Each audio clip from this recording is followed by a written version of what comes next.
So hello friends, welcome for lab technician study. तो friends, आज के मोस्ट इंपॉर्टेंट टॉपिक में हम लोग बात करने वाले हैं फ्लैबोटॉमी इंटरव्यूज एमसीक्यूज। तो हमारे जितने भी इंपॉर्टेंट एमसीक्यूज होते हैं फ्लैबोटॉमी से रिलेटेड इंटरव्यू के लिए, हमने जो यहाँ पे सारे क्वेश्चन जो सिलेक्टेड लिए गए, जो कि एक फ्लैबोटॉमिस्ट से ऑलरेडी कहीं ना कहीं पूछे जा चुके हैं। ठीक है, तो हमारे अभी जितने भी फ्लैबोटॉमिस्ट के लिए इंटरव्यू के लिए लड़के आते हैं, मैं भी जो है उनसे यही क्वेश्चंस पूछता हूं। तो इसमें जितने भी सारे क्वेश्चंस लिए गए हैं, सारे क्वेश्चन सिलेक्टेड लिए गए हैं एक फ्लैबोटॉमी इंटरव्यू के लिए। और लैब टेक्नीशियन और ब्लड बैंक टेक्नीशियन से related interviews very very important MCQ जितने भी क्वेश्चंस थे, उसका वीडियो जो मैंने ऑलरेडी अपलोड कर दिया, डिस्क्रिप्शन में लिंक होगा, वहां से आप जाकर के देख सकते हैं। तो स्टार्ट करते हैं आज का पहला question. How should you dispose of a used needle? आपको इस्तेमाल की गई सुई का निपटान कैसे करना चाहिए?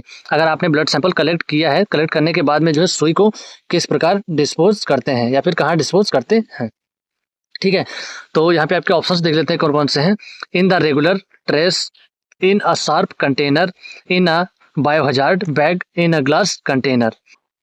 तो जो हमारी यूज नीडल होती है उसको हम कहाँ पर डिस्कार्ड करते हैं? आपका इसका राइट आंसर हो जाएगा answer number B, in a sharp container. Sharp container में जो है यूज की गई नीडल को शार्प कंटेनर में डिस्पोज करना है।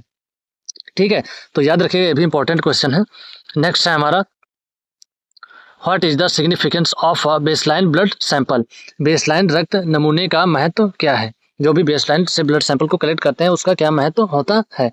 आपके ऑप्शंस हैं, in indicates recent activity, it serve as a reference for future test, it shows immediate response for treatment, it reflects daily variations. तो इसका राइट आंसर क्या हो जाएगा? Option number B, it serves as a reference for future test. Baseline blood sample को जो है उसका महत्व क्या होता है? वो जो है फ्यूचर टेस्ट के लिए जो है उसको स्टोर करके रखते हैं। मान लीजिए कभी कभी जो है टेस्ट जो है बाद में भी, कुछ पेशेंट ऐसा होते हैं या डॉक्टर होते हैं जो बाद में जो है टेस्ट ऐड करवा देते हैं, तो उस कंडीशंस में क्या होता है, पेशेंट से दोबारा ब्लड सैंपल कलेक्ट नहीं किया जाता है या फिर नहीं लिया जाता है। तो उसी जो ब्लड सैंपल पहले कलेक्ट किया जाता है उसी से उसके जो टेस्ट को परफॉर्म कर दिया जाता है। नेक्स्ट क्वेश्चन है हमारा, what should be done if a patient has a bleeding disorder? यदि किसी मरीज को रक्तस्राव संबंधी विकार है तो क्या करना चाहिए? मान लीजिए किसी पेशेंट को ब्लीडिंग डिसऑर्डर है, तो उस कंडीशंस में आप क्या करेंगे? तो यहाँ पे जो आपके ऑप्शंस दिए गए हैं वो है हमारा, use a larger needle, apply a longer tourniquet, apply pressure to the site longer after the draw, avoid collecting blood. तो इसका राइट आंसर क्या हो जाएगा? इसका राइट आंसर है option number C, apply pressure to the site longer after the blood draw. ठीक है, next question है हमारा, what is a common complication associated with arterial blood draw? धमनी से रक्त निकलने से जुड़ी एक आम जटिलता क्या है? आर्टेरियल ब्लड ड्रॉ करते समय जो है एक जो है ऐसी कौन सी कॉम्प्लिकेशन है जो हो सकती है? तो यहाँ पे जो आपके ऑप्शंस दिए गए हैं वो है हेमेटोमा, इन्फेक्शन, थ्रोम्बोसिस या फिर ऑल ऑफ द एबोव। तो यहाँ पे जो इसका राइट आंसर हो जाएगा option number D, all of the above. तो ये जो है हेमेटोमा, इन्फेक्शन, थ्रोम्बोसिस, ये सभी जो है होने के चांसेस बढ़ जाते हैं। ठीक है, ये जो है इसकी जटिलताएं होती हैं। नेक्स्ट क्वेश्चन है हमारा, what should you do if a patient is allergy to latex? यदि रोगी को लेटेक्स से एलर्जी है तो क्या करना चाहिए? मान लीजिए किसी पेशेंट को लेटेक्स ग्लव्स जो हम यूज करते हैं लेटेक्स ग्लव्स, उससे एलर्जी है, तो उस कंडीशंस में आप क्या करेंगे? आपके ऑप्शंस हैं, यूज लेटेक्स ग्लव्स को इस्तेमाल करेंगे या फिर यूज नाइट्राइल और विनाइल ग्लव्स। देन नेक्स्ट है हमारा, ignore the allergy, inform the nurse only. तो इसका राइट आंसर क्या हो जाएगा? इसका राइट आंसर है option number B, use nitrile और विनाइल ग्लव्स। नाइट्राइल और विनाइल ग्लव्स का इस्तेमाल करेंगे उस कंडीशंस में। क्वेश्चन नंबर नेक्स्ट है हमारा, what is the purpose of labelling a blood specimen? रक्त नमूने पर लेबल लगाने का उद्देश्य क्या है? जो भी हम ब्लड सैंपल कलेक्ट करते हैं उस पर जो हम लेबलिंग करते हैं, तो उस पर जो लेबलिंग का क्या महत्व होता है? इस क्वेश्चन में ये पूछा गया है। तो देखते हैं इसमें आपके ऑप्शंस क्या हैं, टू इंश्योर प्रॉपर हैंडलिंग, या फिर to identify the patient and test order, to track the specimen, या फिर ऑल ऑफ द एबोव। तो इसका राइट आंसर हो जाएगा option number D, all of the above. उस पर जो है लेबलिंग करने का उद्देश्य क्या होता है? प्रॉपर हैंडलिंग होगी। ठीक है, देन पेशेंट को आइडेंटिफाई करने में और टेस्ट ऑर्डर देखने में ईजी रहेगा, और ट्रैक द स्पेसिमेन, जो भी ब्लड सैंपल लिया जाएगा उसको अच्छे से ट्रैक किया जा सकता है। ठीक है, इसलिए जो है लेबलिंग किया जाता है और इसका जो है उद्देश्य क्या होता है, लेबलिंग करने का। ठीक है, तो यहाँ पे जो जितने भी ऑप्शंस दिए गए हैं सभी जो है सही हैं।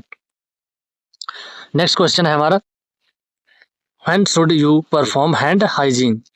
आपको हाथ की स्वच्छता कब रखनी चाहिए? इस क्वेश्चन में पूछा गया आपको जो है हाथ की स्वच्छता कब रखनी चाहिए। आपके ऑप्शंस हैं, before and after patient contact, patient के पहले और बाद में कांटेक्ट के बाद जो है स्वच्छता रखनी चाहिए। आफ्टर एवरी ब्लड ड्रॉ, या फिर प्रत्येक जो है ब्लड ड्रॉ के बाद जो है स्वच्छता रखनी चाहिए, या फिर बिफोर पुटिंग ऑन ग्लव्स, या फिर ऑल ऑफ द एबव। तो इसका राइट आंसर क्या हो जाएगा? इसका राइट आंसर है option number D, all of the above. यहाँ पर जितने भी ऑप्शंस दिए गए हैं सभी जो है यूज करने के बाद जो है आपको हैंड हाइजीन रखनी चाहिए। ठीक है, नेक्स्ट क्वेश्चन है हमारा, what is the appropriate action if you notice a patient has a rush at the site of venipuncture? यदि आप देखते हैं कि किसी मरीज के वेनिपंक्चर स्थल पर दाने हैं तो उचित कार्रवाई क्या होगी?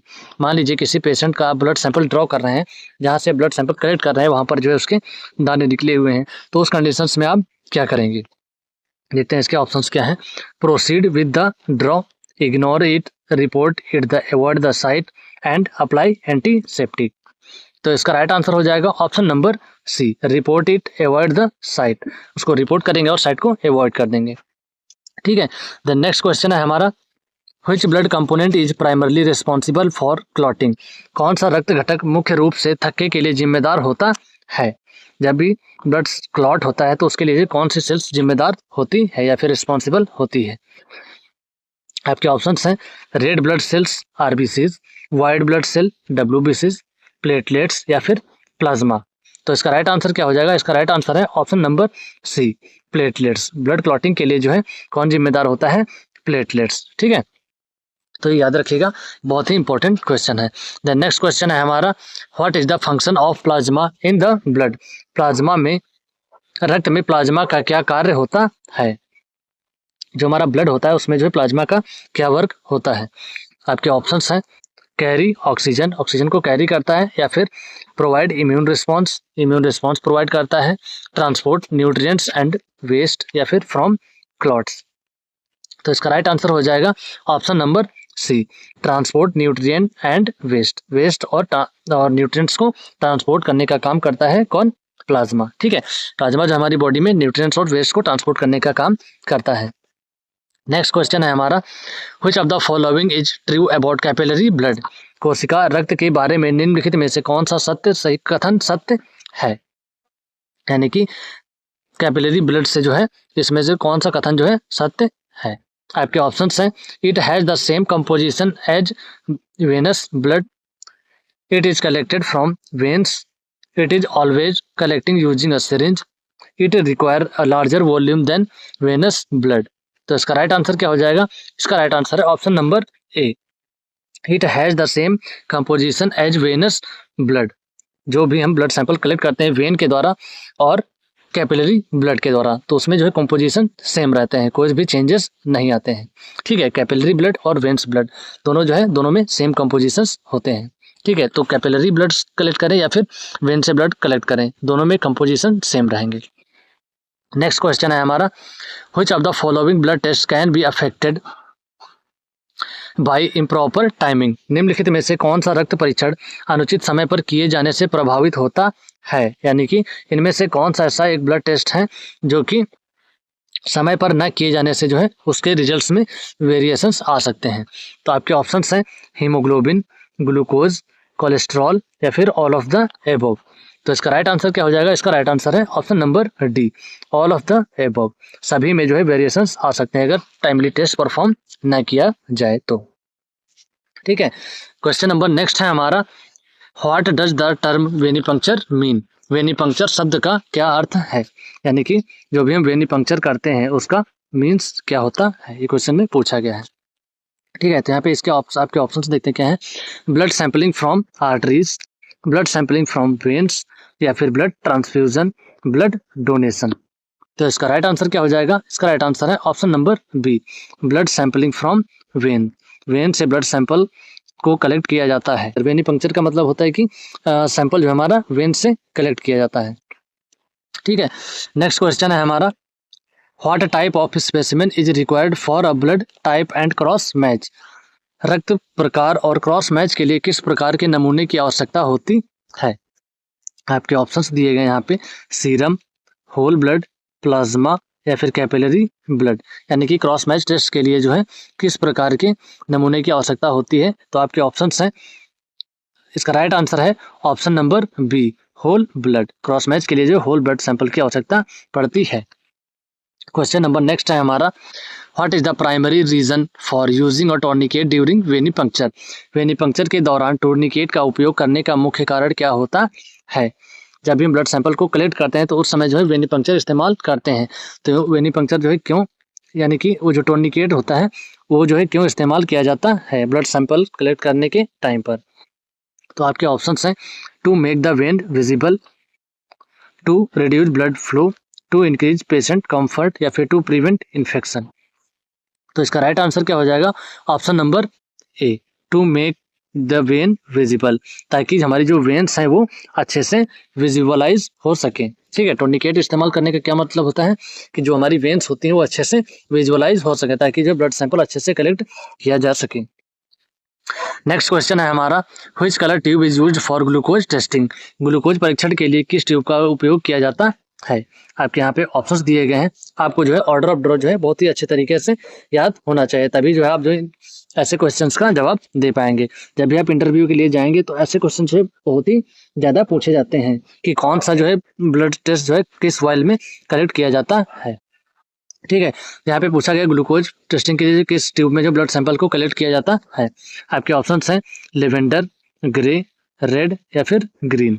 तो इसका राइट आंसर क्या हो जाएगा, इसका राइट आंसर है option number B, grey colour की जो ट्यूब आती है हमारी, सोडियम फ्लोराइड।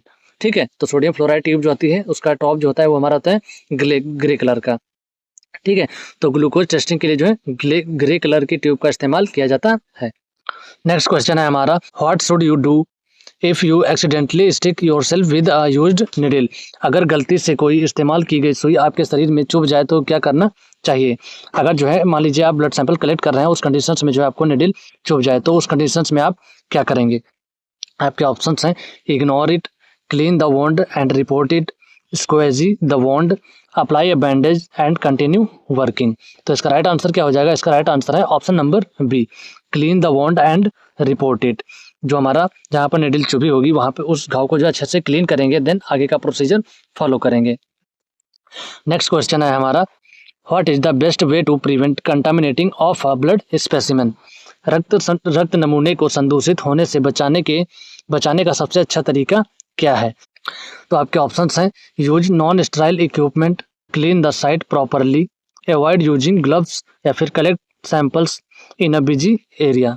तो इसका राइट आंसर क्या हो जाएगा, इसका राइट आंसर है option number B, clean the site properly. Site को अच्छे से क्लीन करेंगे ताकि जो ब्लड सैंपल कंटामिनेट ना हो। नेक्स्ट क्वेश्चन है हमारा, what is the function of a serum separated tube SST। Serum separated tube SST का कार्य क्या है। तो आपके ऑप्शंस यहाँ पे दिए गए हैं, to collect plasma, to separate serum from blood cells या फिर टू प्रिवेंट क्लॉटिंग या फिर to collect whole blood. SST tube का कार्य क्या होता है। तो इसका राइट आंसर है option number B, to separate serum from blood cells. Blood cell से सीरम को सेपरेट करना जो है इसका कार्य क्या होता है, ब्लड सेल से सीरम को सेपरेट करना। इसका फुल फॉर्म होता है सीरम सेपरेटेड ट्यूब। ठीक है, तो यहीं से इसका आंसर मिल जाता है, सीरम सेपरेटेड ट्यूब। सीरम को सेपरेट करना जो इसका प्राथमिक कार्य होता है फ्रॉम ब्लड सेल्स से। ठीक है, याद रखिएगा, इंपॉर्टेंट क्वेश्चन है। नेक्स्ट है हमारा, which test is most affected by haemolysis. Haemolysis से कौन सा परीक्षण सबसे अधिक प्रभावित होता है। मान लीजिए आपने किसी का ब्लड सैंपल कलेक्ट किया है और किसी कारणवश ब्लड सैंपल हेमोलाइज हो जाता है, तो सबसे ज़्यादा जो है कौन से टेस्ट में जो है वेरिएशंस आ सकता है। तो आपके ऑप्शंस हैं, lipid panel, liver function test, complete blood count CBC test या फिर ब्लड ग्लूकोज। तो इसका राइट आंसर क्या हो जाएगा, इसका राइट आंसर है option number C, complete blood count test. Complete blood count test में बहुत सारे ऐसे पैरामीटर्स होते हैं जिनमें जो है रिजल्ट के वेरिएशंस होने के बहुत ज़्यादा चांसेस होते हैं। ठीक है, जैसे WBC, RBC, प्लेटलेट्स, इसमें जो है बहुत सारे पैरामीटर्स होते हैं, तो जो है इसमें वेरिएशंस होने के ज़्यादा चांसेस रहते हैं। नेक्स्ट क्वेश्चन है हमारा, how long should you apply pressure after a venipuncture, venipuncture के बाद आप कितनी देर तक दबाव डालना चाहिए। मान लीजिए आप किसी का ब्लड सैंपल कलेक्ट कर रहे हैं और वहाँ पर जो टॉर्निकेट अप्लाई किए हुए हैं, तो टॉर्निकेट को जो है कितनी देर तक अप्लाई कर सकते हैं। आपके ऑप्शंस हैं 1 मिनट, 2 से 3 मिनट, या फिर until the patient feels better, या फिर 5 मिनट। तो इसका राइट आंसर क्या हो जाएगा? इसका राइट आंसर है ऑप्शन नंबर बी, 2 से 3 मिनट। 2 से 3 मिनट जो है वेनिपंक्चर पे जो है दबाव डाल सकते हैं, या फिर 2 से 3 मिनट तक जो है टॉर्निकेट को अप्लाई कर सकते हैं। जब भी हम ब्लड सैंपल को कलेक्ट करते हैं तो उस समय जो है ब्लड जो हमारा टॉर्निकेट रहता है उसको जो है ढीला कर देना चाहिए 2 से 3 मिनट के अंदर। ठीक है, नेक्स्ट क्वेश्चन है हमारा, which of the following is not a part of phlebotomy, निम्नलिखित में से कौन सा फ्लेबोटॉमी का भाग नहीं है। यहाँ पे जो आपके ऑप्शंस दिए गए हैं इनमें से कौन सा एक ऐसा वर्क है जो फ्लेबोटॉमी नहीं कर सकता है, फिर फ्लेबोटॉमी का भाग नहीं होता है। आपके ऑप्शंस हैं ब्लड कलेक्शन, या फिर पेशेंट असेसमेंट, ब्लड ट्रांसफ्यूजन, या फिर स्पेसिमेन हैंडलिंग। तो इसका राइट आंसर हो जाएगा option number C, blood transfusion. Blood transfusion जो है फ्लेबोटॉमी का वर्क नहीं होता है। ब्लड कलेक्शन और पेशेंट असेसमेंट और हमारा सैंपल हैंडलिंग, ये सभी कार्य जो है फ्लेबोटॉमी के होते हैं। नेक्स्ट क्वेश्चन है हमारा, what is the purpose of a blood transfusion, रक्त आदान का उद्देश्य क्या होता है। इसमें पूछा गया है ब्लड ट्रांसफ्यूजन का पर्पज क्या होता है। तो आपके ऑप्शंस दिए गए हैं, to collect blood, to analyse blood, या फिर to replace lost blood components, to prevent clotting. तो इसका राइट आंसर क्या हो जाएगा? ब्लड ट्रांसफ्यूजन का जो है पर्पस क्या होता है? To replace lost blood components. ठीक है, तो इसका राइट आंसर क्या हो जाएगा? Option number C, to replace lost blood component. Next question है हमारा, what is a common use for arterial blood gas ABG analysis, धमनी रक्त गैस एबीजी विश्लेषण का सामान्य उपयोग क्या है। इस क्वेश्चन में ये पूछा गया है एबीजी टेस्ट जो होता है आर्टेरियल ब्लड गैस, वो जो है किसको जो है मेजर करने के लिए किया जाता है। तो आपके ऑप्शंस हैं assaying blood sugar level, measuring respiratory function, elevating liver function, या फिर परफॉर्मिंग ब्लड टाइप टेस्ट। तो इसका राइट आंसर हो जाएगा option number B, measuring respiratory function. Respiratory function को मेजर करने के लिए एबीजी टेस्ट परफॉर्म किया जाता है। एबीजी टेस्ट में जो बहुत सारे पैरामीटर्स आते हैं, जैसे हमारा ऑक्सीजन लेवल हो गया, SpO2 हो गया, और हमारे इलेक्ट्रोलाइट्स हो गए, sodium, potassium, calcium, pH level हो गया। ये सब चीज़ें जो है एबीजी टेस्ट में मेजर की जाती हैं, जो कि रेस्पिरेटरी फंक्शन में आता है। ठीक है, तो याद रखिएगा, बहुत ही इंपॉर्टेंट क्वेश्चन है। देन नेक्स्ट क्वेश्चन है, वीडियो का लास्ट क्वेश्चन है, इसका आंसर जो है आप लोग हमें कमेंट करके बताइएगा इसका राइट आंसर क्या होगा। और हाँ, अगर आप हमारे चैनल पर नए हैं तो चैनल को सब्सक्राइब जरूर करिएगा। साइड में आपको एक हाइप का बटन दिख रहा होगा, हाइप पर क्लिक जरूर करिएगा। और ये वीडियो जो है एक अपने प्यारे से दोस्त को शेयर जरूर करिएगा, ताकि जो है उसको भी हेल्प मिल सके। तो क्वेश्चन है हमारा, which blood collection method is used for new borns, यानी कि नवजात शिशुओं के लिए कौन सी रक्त संग्रह विधि का उपयोग किया जाता है। यानी कि न्यू बॉर्न बेबी में जो है ब्लड कलेक्ट करने के लिए किसका उपयोग किया जाता है। आपके ऑप्शंस हैं वेनी पंक्चर, कैपिलरी पंचर, या फिर आर्टेरियल पंचर, या फिर सेंटर लाइन कलेक्शन। तो इसका आंसर जो आप लोग हमें कमेंट करके बताइएगा इसका राइट आंसर क्या होगा। ठीक है, तब तक के लिए टाटा बाय बाय।